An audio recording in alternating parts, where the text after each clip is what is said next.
Assalamualaikum warahmatullahi wabarakatuh. Waalaikumsalam warahmatullahi wabarakatuh. Alhamdulillah. Alhamdulillahil qawi sultanu al-wadhi'i burhanu al-mabsuti fil wujudi karamuhu wa ihsanu. Allahumma salli wa sallim ala sayyidina Muhammadin miftahi babi rahmatillah adada ma fi ilmillah salatan wa salaman daimaini bidawami mulkillah wa ala alihi wa sahbihi. Sahabat-sahabat Q dimanapun Anda berada, alhamdulillah sore hari ini kita masih diberikan nikmat iman, nikmat Islam, nikmat kesehatan sehingga kita bisa bertegur sapa kembali menyapa Anda semua. Mudah-mudahan hati kita selalu terus disambungkan oleh Allah Subhanahu wa taala dalam ikatan cinta. Cinta fillah, cinta karena Allah insya Allah. Sahabat Gio, mudah-mudahan tayangan ini bisa kita ambil petik hikmah atau ibroh, karena pada saat kesempatan ini kita kedatangan tamu istimewa, yaitu Gus Miftahul Akhyar, pengasuh pondok pesantren At-Taufik Jombang. Beliau juga ahli spiritual, ya, salah satu guru spiritual yang nyambangin saya saat ini ke pondok kita. Alhamdulillah sehat Gus ya. Oke. Gimana Gus, sehat ya? Ya alhamdulillah Gus. Alhamdulillah. Kenapa sampean kok nyempat-nyempatkan waktu ke sini Gus? Loh iya, Hati kisahnya saya nyempatkan waktu ke sini itu setelah dari Jakarta kemarin dapat isyarah, ya, dapat mimpi didatangi Gus Idris sama Umi di mimpi saya. Ini ada apa? Akhirnya sebelum tanggal 13 bulan ini itu saya dapat mimpinya. Terus saya bilangkan ke Bang Radit sama Bang Joker. Terus dapat kabar di YouTube seperti itu. Akhirnya saya datang. Ternyata setelah mendapatkan ujian yang hebat seperti ini guys.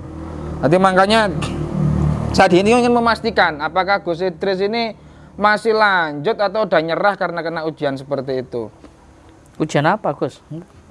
Lah ya, belum tahu nih sahabat-sahabat ini. Oh belum tahu ya. Ujian apa? Ekonomi? Ya ini semuanya ini. Ujian perempuan, kan banyak ujian Banyak itu Gus. Ini numpuk semuanya jadi satu. Mulai dari ujian ke negara juga kena, masuk kemarin. Mulai dari dulu kita, mulai awal-awal dulu, sekarang akhirnya seperti ini. Terus ekonomi juga otomatis down, ya kan? Jadi guru-guru spiritual coba perhatikan keadaan beliau ini ya. Nah, sebagai sesama guru spiritual kita harus saling mensupport ya, kalau ada ujian-ujian seperti ini harus siap. Ujian keluarga, santri juga kena, kesehatan beliau juga lagi drop. Terus dakwah beliau ke sana kemari juga dipending karena berada dalam penjara juga loh. Jadi makanya saya di sini, kedatangan saya di sini satu silaturahmi dan ingin memastikan apakah Gus Idris Al-Marbawi ini masih lanjut berjuang atau sudah nyerah dengan keadaan yang seperti ini Gus. Menurut Gus gimana? Apakah saya menyerah atau tetap berjuang? Kalau saya lihat dari wajah-wajahnya kan ahli ini spiritual, bisa melihat. Tapi sudah saya bentengi gaib ini. Ini kayaknya masih on fire ini ya, setelah kena seperti itu. Jadi makanya ini guru-guru spiritual lain ini coba kita lihat ini dengan keadaan seperti apakah lanjut ini atau tidak. Coba kalau yang kena itu Anda gimana? Coba sahabat-sahabat komen-komen. Coba komen. Coba kalau yang kena kayak gini bukan Gus Idris, coba kalau guru spiritual lain gimana? Ada yang meninggal. Coba Gus, jenengan cerita pengalaman jenengan seperti apa ujian di dalam segitu. Ya, tidak ada manusia hidup di dunia ini tanpa ujian, tanpa permasalahan. Semua kita akan mendapatkan ujian sesuai kadar kemampuannya masing-masing.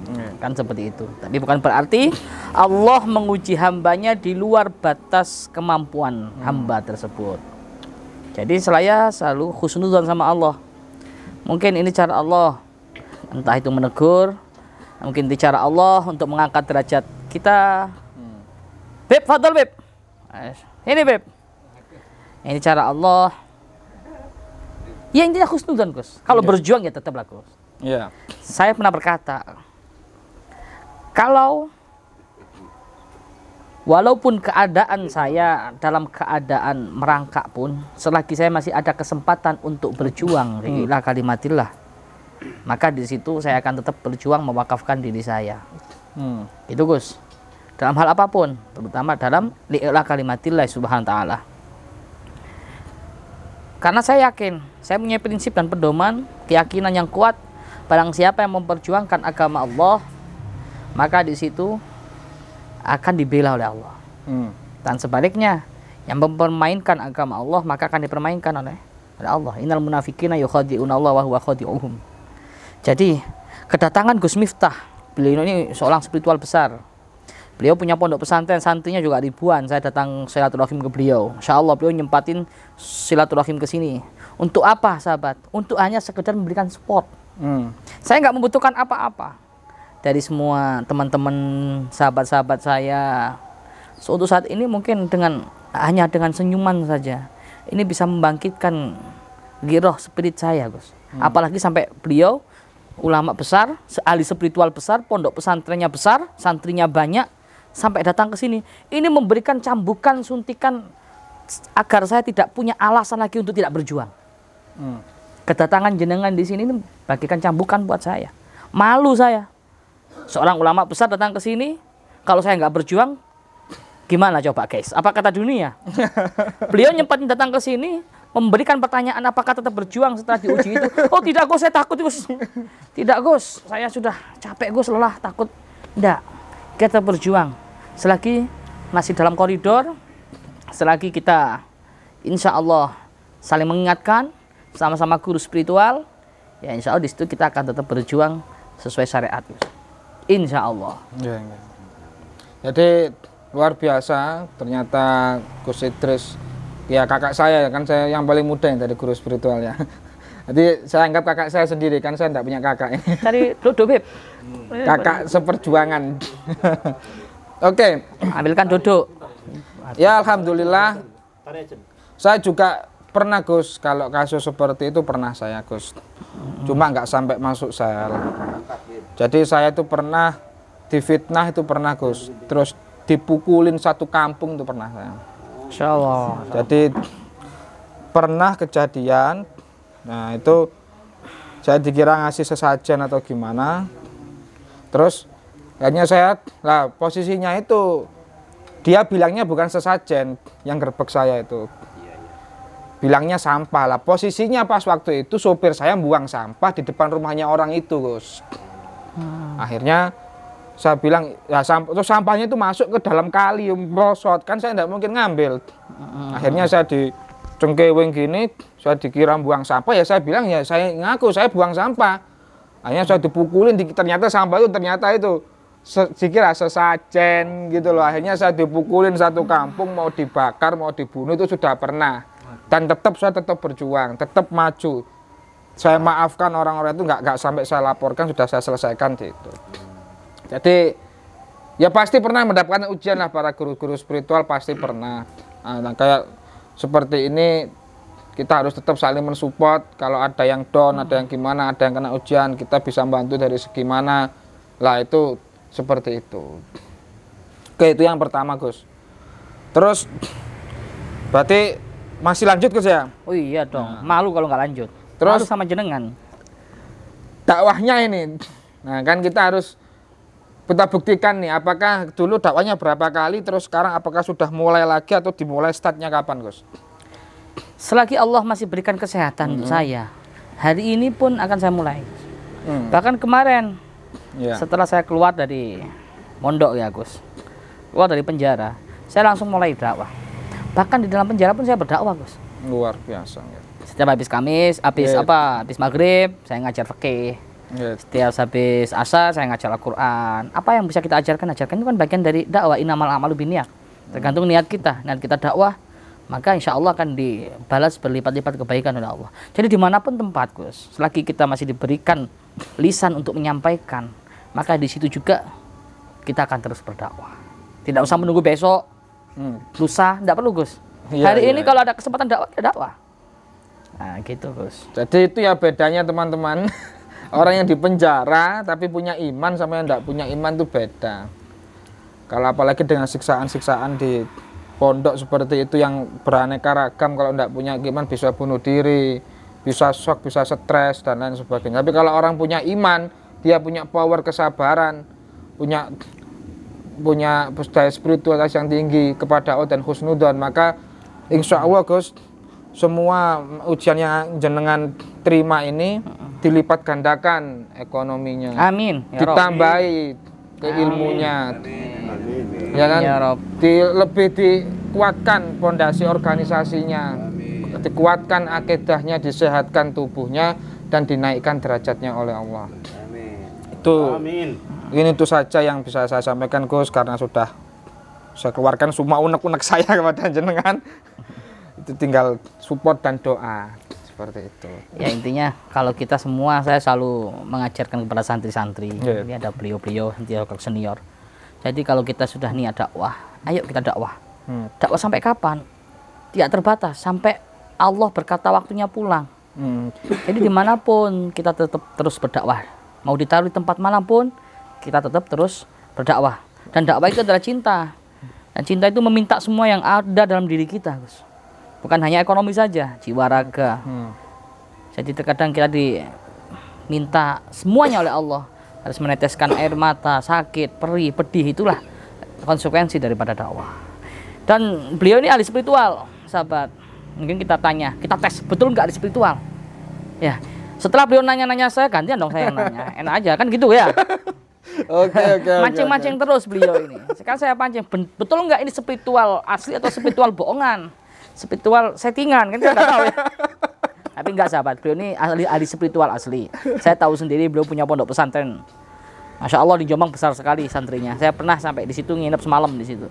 Gus, ngomong-ngomong tentang spiritual nih Gus, kan ada nih balasan spiritual, ada katanya azab dan itu mau dijelaskan dong, dark power seperti hal itu singkat aja Gus, menjelaskan Gus. Tahu, Gus.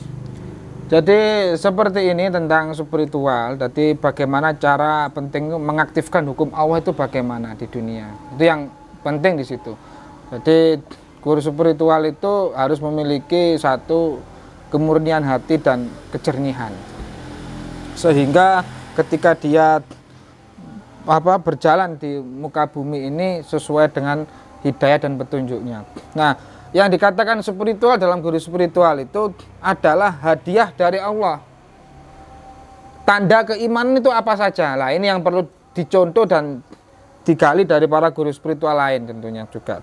Yang pertama yaitu ketika orang beriman itu diberi ar-ru'yah as-shadiqah, mimpi yang benar dari Allah. Lah ini dapat enggak? Kan saya sudah cerita Gus. Saya dapat mimpi jenengan minta tolong dengan keadaan seperti ternyata kenyataannya terjadi beneran.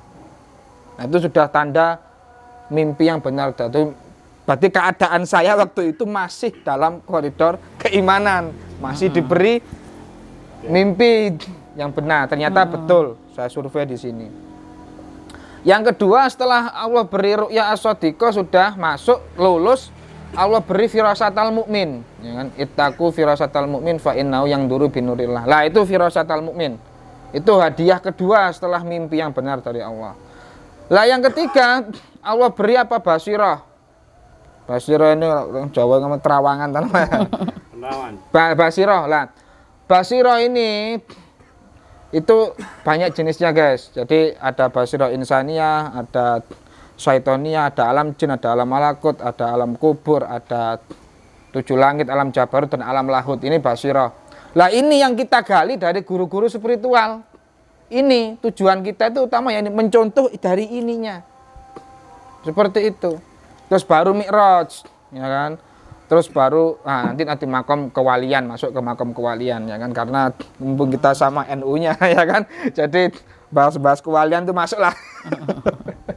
Ya gitu aja ya, itu singkat dan jelas tentang apa yang harus kita tiru dari guru-guru spiritual, yaitu tadi hadiah-hadiah keimanan tadi itu. Tapi hukum Allah tetap berjalan Gus. Hukum Allah tetap berjalan. Jadi kalau kita sudah mendapatkan keimanan, power keimanan dari Allah, siapa yang menzalimi kita, siapa yang menyakiti kita, jadi itu akan dapat balasan itu, baik sesama muslim apalagi yang bukan ya. Itu pasti ada hukum Allah yang berlaku di sana. Jadi yang pertama dikasih teguran, yang kedua dikasih peringatan, yang mempermainkan jenengan atau menzalimi jenengan itu. Terus aib mereka akan dibuka, Allah kau beri keadilan pada mereka. Terus bagi yang sesama muslim, yaitu diingatkan, masih di koridor, diingatkan, dikasih teguran, mungkin keberkahannya diambil, bisa kasih penyakit tidak bisa nyembuhkan, nanti Allah tutup semuanya. Itu yang sesama muslim. Kalau itu beda atau yang munafik atau apa lah, itu bisa lebih ekstrim tentunya. Oh gitu ya, azabnya. Tapi dengan catatan harus terdolimi, betul-betul terdolimi. Iya. Kita punya akses keimanan, terus kita didolimi lah, itu baru hukum Allah akan aktif di situ. Jadi bukan kita mancing perkara, bukan kita hawa nafsu kita umbar, terus katanya kita hujan, bukan itu. Jadi kenapa saya sampai dimimpiin gitu? Karena koneksinya tadi sambung. Makanya saya langsung datang, nggak pakai SMS, nggak pakai WA, nggak pakai kabar, langsung dapat mimpi, tek, oh ini dari awal langsung saya SMS, dan ternyata benar gitu. Itu seperti itu, terlepas dari settingan dan lain sebagainya. Padahal beliau ini sibuk, ya santrinya banyak, pasti lebih milih ngajar kan ya. Iya. Tapi karena koneksi spiritual yang kuat itu tadi, sehingga tanpa telepon, tanpa WA datang ke sini. Itulah sahabat, kekuatan cinta ya, kekuatan cinta yang luar biasa. Padahal walaupun beliau orang sibuk, orang besar, tapi masih menyempatkan datang karena kekuatan spiritual itu. Ya hukum Allah bagi yang terdolimi, siapapun yang didolimi itu bisa berlaku ya Gus, gitu ya maksudnya Gus ya. Tapi kalau kita tidak didolimi ya nggak bisa, jadi nggak aktif gitu ya. Aktif. Ada SOP-nya berarti Gus ya? Ada SOP, ujiannya turun dulu. Iya gitu. Jadi nanti akan dikembalikan semuanya seperti itu. Ya intinya sahabat, inilah silaturahim, kita harus hobi silaturahim. Insya Allah dengan silaturahim Nabi katakan kita akan dapat rezeki, melimpah rahmat, panjang umur dan sebagainya. Mudah-mudahan dengan silaturahim perjumpaan kita di sini juga saya menyapa bertegur sapa dengan sahabat-sahabat Gio yang sudah lama sekali kita nggak bertegur sahabat, ada rasa kangen, rindu. Insya Allah doakan mudah-mudahan saya diberikan kesehatan, Gus Miftah diberikan kesehatan sehingga bisa terus berjuang di jalan Allah Subhanahu Wa Taala. Amin. Itu aja ya, Gus. Ada yang mau disampaikan sudah? Sudah. Kita tutup ya sahabat, mudah-mudahan bermanfaat. Insya Allah kita akan terus menyajikan yang terbaik bagi para sahabat-sahabat Gio. Walafu minkum. Assalamualaikum warahmatullahi wabarakatuh.